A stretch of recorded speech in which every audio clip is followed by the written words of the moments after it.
अब ये तो भाई सोचने वाली बात है ही कि लॉकडाउन में सबसे ज़्यादा ज्यादती बच्चों के साथ ही हुई है।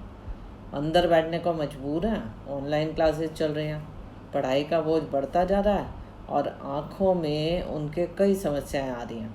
मेरे कुछ बच्चों से बातचीत हुई तो पता चला कि घर में उनके लैपटॉप भी नहीं है और बच्चे स्मार्टफोन का सहारा ले रहे हैं। अब आप समझ ही सकते हैं कि आँखों पर कितना असर पड़ रहा होगा, लेकिन क्या करें, यह भी एक मजबूरी है। एक समस्या का हम समाधान करते हैं तो दूसरी समस्या पहले ही खड़ी हो जाती है। सारी समस्याएं एक दूसरे से जुड़ गई हैं। नमस्कार दोस्तों, मेरा नाम ज्योति सेठ है और मैं 35 सालों से टीचिंग लाइन में हूँ।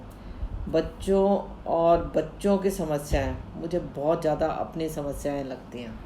बहुत सारे पौष्टिक तत्व तो हमें अपनी डाइट से ही मिल जाते हैं, लेकिन कुछ तत्व ऐसे भी हैं जो हमें नेचुरल लाइट से मिलते हैं, जैसे विटामिन डी। यह हमें फ्री में उपलब्ध है, वह भी सनलाइट से। हम इस गर्मी में धूप में बाहर भी नहीं जाना चाहते। पिछले कुछ महीनों से जो बच्चे घर के अंदर बैठे हैं उनसे बेचारा सूरज भी नाराज़ हो गया। वो भी कहता है भाई घर में से बाहर 15 मिनट तो निकलो, मेरा विटामिन डी तो लो। एक तो ऑनलाइन एजुकेशन ने स्क्रीन टाइम बढ़ा दिया और शरीर का विटामिन डी जो हमें सूरज की रोशनी से मिलना चाहिए था वो कम होता जा रहा है।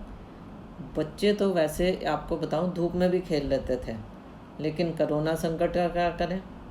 हाँ, यदि आँखों के चश्मे से बचना है तो सुबह की सूरज की रोशनी से मुलाकात तो हर बच्चे को करनी होगी। यह बच्चों की सेहत के लिए है, और अगर सेहत नहीं तो एजुकेशन कैसे। अब जो मैं आपको बात बताना चाह रही हूँ वो सिर्फ बच्चों के लिए नहीं है, आपके लिए भी है। सूरज की रोशनी शरीर में डोपामीन को बढ़ा देता है। अब डोपामीन क्या है? ये एक प्रकार का हार्मोन है। अगर इसकी कमी होगी तो आँखों की कोशिकाएं फैलने लगती हैं और आपकी पास की नज़र कमज़ोर हो जाती है। तो आपको क्या करना है, अपने बच्चे को ये बात बतानी है। और अगर आप खिड़कियाँ घर की खोल दें और 1 घंटे नेचुरल लाइट का प्रयोग करें, 2% चांसेस चश्मा चढ़ने के कम हो जाते हैं।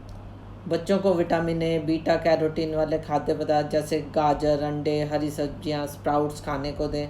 यह उनके लिए बहुत अच्छा है। विटामिन डी मिलेगा तो हड्डियां और मांसपेशियां तो मजबूत होंगी, ये तो हर माँ को ही पता है। इससे क्या होगा कि एक तो फ्रैक्चर का खतरा कम हो जाएगा और बच्चों की टांगों में खेलने की क्षमता बढ़ती चली जाती है। विटामिन डी की कमी से हमारे शरीर के अंदर जो कैल्शियम और फास्फोरस होता है ना, वो शरीर में एब्जॉर्ब ही नहीं होता और हड्डियां भी अपनी डेंसिटी खो देती हैं। रिकेट्स की बीमारी आपने सुनी होगी, हड्डियां थोड़ी टेढ़ी हो जाती हैं, तो वो भी हो जाती है बच्चों को। और आपके बच्चों को कहीं ना कहीं शरीर के किसी भी हिस्से में दर्द रह सकती है। आँखों की खुराक है विटामिन डी और एजुकेशन है ऑनलाइन। अपने बच्चों की आँखों को बचाएं, उन्हें जागरूक करें। कोशिश करें 12 बजे से पहले वाली धूप का सेवन करें।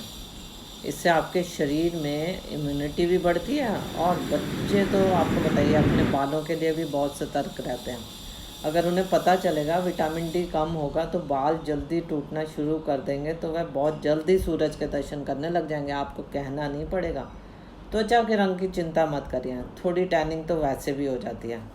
और यह भी याद रहे कि जिन बच्चों का त्वचा का रंग थोड़ा गहरा है उन्हें ज़्यादा देर तक धूप में रहना है, क्योंकि उनकी त्वचा में मेलानिन होता है जो कि सूरज की रोशनी को जल्दी घुसने नहीं देता।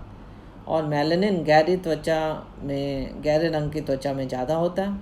तो मान लो अगर उन्हें 15 मिनट रहना है तो इन्हें 25 मिनट तो रहना ही है धूप में।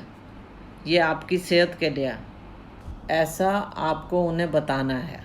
बस यही काम था आज मेरा। तो धन्यवाद दोस्तों। आपको मेरे सजेशन कैसे लगे मुझे कमेंट बॉक्स में कमेंट करके बताइए और मेरे चैनल को लाइक और सब्सक्राइब ज़रूर कीजिए।